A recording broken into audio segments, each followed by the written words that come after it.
Canadian government के ऊपर बहुत ज़्यादा प्रेशर था शुरू से ही। जब इलेक्शंस चल रहे थे तो सबसे इम्पोर्टेंट मुद्दा जो था वो इमिग्रेशन था।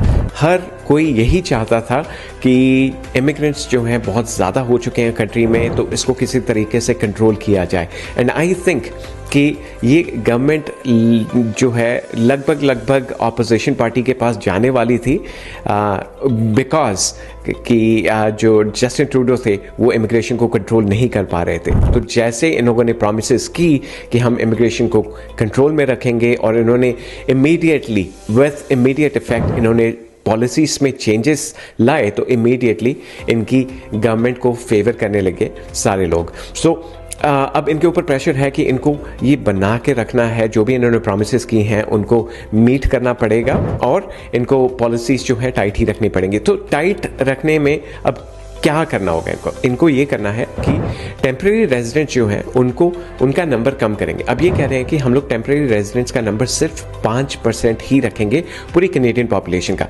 कनेडियन पॉपुलेशन है 40.5 मिलियन पीपल।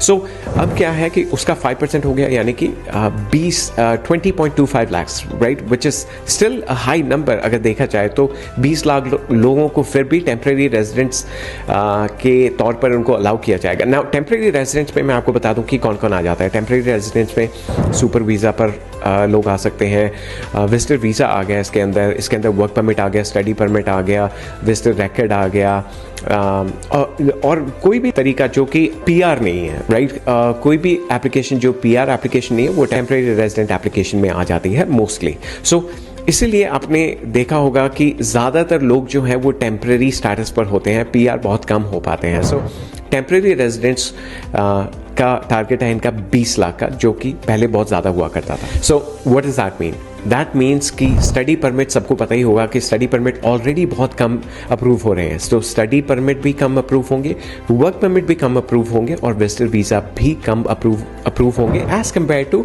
जो कि पहले हुआ करते थे।